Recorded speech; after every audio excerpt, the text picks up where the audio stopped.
Hello friends, আজি মই আপোনালোকৰ হৈতে গাজৰ, মূলা আৰু জলকীয়াৰে বনোৱা আচাৰৰ ৰেচিপি এটা শেয়াৰ কৰিবলৈ লৈছো। ৰেচিপিটো যদি ভাল লাগে তেতিয়াহলে লাইক আৰু শেয়াৰ কৰিবলৈ নাপাহৰিব। সো फ्रेंड्स, আচাৰ বনাবলৈ আৰম্ভ কৰাৰ আগতে ৰাণী সিস্টাৰ্স ডিলিচিয়াছ ৰেচিপি লৈ আপোনালোকক স্বাগতম জনালো। আমাৰ চেনেলটো যদি এতিয়াও সাবস্ক্ৰাইব কৰা নাই তেতিয়াহলে সাবস্ক্ৰাইব কৰি বেল আইকনটো ক্লিক কৰি দিব। গাজৰ, মূলা আৰু জলকীয়াৰ আচাৰ বনাবলৈ আধা কেজি মই গাজৰ লৈছো আৰু আধা কেজি মূলা লৈছো। গাজৰ আৰু মূলাখিনি মই বাকলি এৰুৱাই ভালদৰে ধুই লৈছো। এতিয়া মই গাজৰখিনি মাজতে দুটুকুৰা কৰি দীঘলীয়াকৈ অলপ পাতলকৈ কাটি লৈছো। ঠিক একে ধৰণৰে মই মূলাখিনিও দুটুকুৰা বা তিনি টুকুৰা কৰি এনেকৈ দীঘলীয়াকৈ কাটি লৈছো। মই গাজৰ আৰু মূলাখিনি এনেকৈ দুটা বাচনত লৈ লৈছো। এতিয়া মই মূলাখিনিত 2 চামুচ নিমখ দিছো।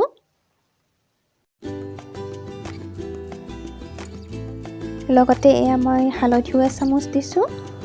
ঠিক একে ধৰণৰে মই গাজৰখিনিতো 2 চামুচ নিমখ দিছো প্ৰথমতে। লগতে 1 চামুচ মই হালধিও দি দিলো।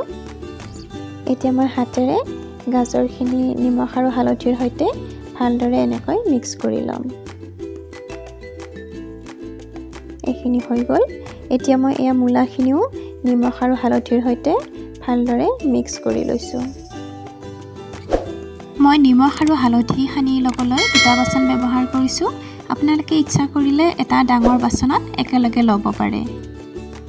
এতিয়া মই 3 ঘণ্টাৰ কাৰণে মূলা আৰু গাজৰখিনি ঢাকনি দি থৈ দিম।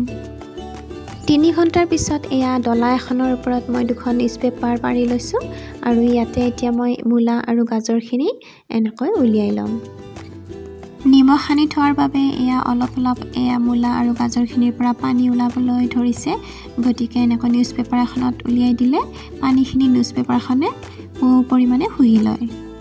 মূলা আৰু গাজৰখিনি এনেকৈ ডলাখনত উলিয়াই অলপ পাতলকৈ এনেকৈ মুকলি কৰি দি মই এইখিনি এদিনৰ বাবে ৰ'দত শুকুৱাই ল'ম, যাতে মূলা আৰু গাজৰৰ অতিৰিক্ত পানীখিনি ৰ'দত শুকাই যায়।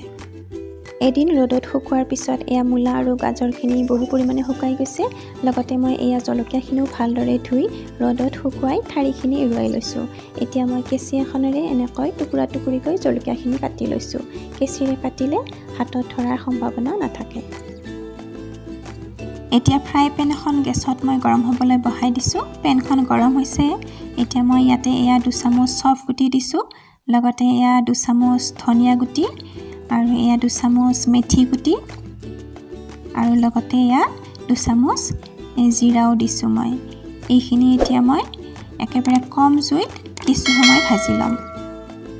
গোটা মছলাখিনি এনেকৈ প্ৰায় 5-6 মিনিটমান ভজাৰ পিছত যেতিয়া অকণমান ভজাৰ দৰে গোন্ধ ওলাব আৰু এনেকৈ হাতেৰে ভাঙি চালে যেতিয়া ভাঙিবলৈ ধৰিব তেতিয়া মছলাখিনি হোৱা বুলি ধৰি ল'লে হ'ল। দেখিছে নহয়, এই মছলাখিনি ভাঙিবলৈ ধৰিছে। গতিকে এইখিনি হৈ গৈছে। এইখিনি মই নমাই দিম। এতিয়া একেটা পেনতে আকৌ মই এতিয়া 2 কাপ সৰিয়হৰ তেল গৰম কৰিম।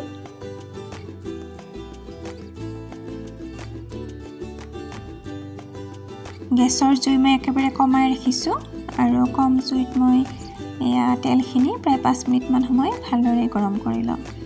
তেলখিনি ভালদৰে গৰম হৈছে। গতিকে এইখিনি মই নমাই আধা ঘণ্টাৰ বাবে ঠাণ্ডা হ'বলৈ দিম। এতিয়া মই গোটা মছলাখিনি মিক্সিৰ জাৰ এটাত গ্ৰাইণ্ড কৰি ল'ম। দেখিছে নহয়, মছলাখিনি মই গ্ৰাইণ্ড কৰি লৈছো। একেবাৰে মিহিকৈ কিন্তু গ্ৰাইণ্ড কৰা নাই মই। এতিয়া মই গাজৰ আৰু মূলাখিনি এটা বাচনত লৈ লৈছো। লগতে জলকীয়াৰ টুকুৰাখিনিও লৈ লৈছো।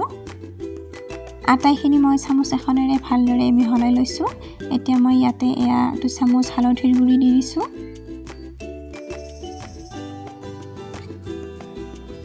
লগতে মই 1.5 চামুচ জলকীয়াৰ গুড়ি দি দিছো। জলকীয়াৰ গুড়ি ব্যৱহাৰ কৰিলে আচাৰৰ ৰংটো দেখিবলৈ ভাল লগা হয়। এতিয়া মই 2 চামুচ নিমখো দি দিলো। যিহেতু গাজৰ আৰু মূলাখিনি মই কিছু সময় নিমখতে থৈ দিছিলো, গতিকে মই এতিয়া নিমখ বেছিকৈ ব্যৱহাৰ কৰা নাই। আটাইখিনি মই চামুচেৰে এনেকৈ ভালদৰে মিহলাই দিছো। এতিয়া মই গুড়ি কৰি লোৱা মছলাখিনিও দি দিলো। পুনৰ চামুচেৰে মই ভালদৰে মিক্স কৰি লৈছো।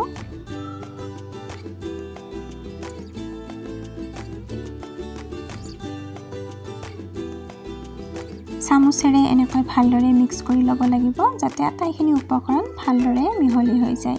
এতিয়া মই ইয়াতে এচামুচ এয়া ajwain দি দিছোঁ আকৌ চামুচেৰে মিহলাই দিছোঁ তেলখিনি মই ঠাণ্ডা হ'বলৈ থৈ দিছিলোঁ তেলখিনিও ঠাণ্ডা হৈছে এতিয়া এনেকৈ অলপ অলপকৈ মই তেল দি আটাইখিনি উপকৰণ ভালদৰে চামুচেৰে মিহলাই ল'ম আচাৰ বনাবলৈ যেতিয়া জলকীয়া ব্যৱহাৰ কৰে তেতিয়া সদায় জলকীয়াৰ ঠাৰিখিনি এৰুৱাই ল'ব নহ'লে আচাৰত সোনকালে ভেঁকুৰে ধৰে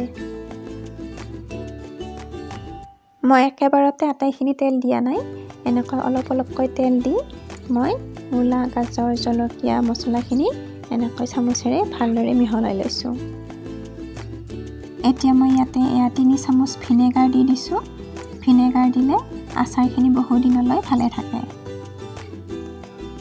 পুনৰ মই চামুচেৰে ভালদৰে মিহলাই দিছোঁ আটাইখিনি এতিয়া মই এইখিনি এদিনৰ কাৰণে এনেকৈ ৰ'দত দি দিম এনেকৈ ৰ'দত দিলে আচাৰত ভেঁকুৰ লগাৰ সম্ভাৱনা কম থাকে এতিয়া মই এটা আইনাৰ বটল লৈছোঁ বটলটো মই ভালদৰে গৰম পানীৰে ধুই ৰ'দত শুকুৱাই লৈছোঁ এতিয়া মই ইয়াতে অকণমান তেল দি বটলটো গ্ৰীজ কৰি ল'ম এনেকৈ তেলখিনি দি হাতেৰে লৰাই লৰাই বটলটো গ্ৰীজ কৰি ল'লেই হ'ল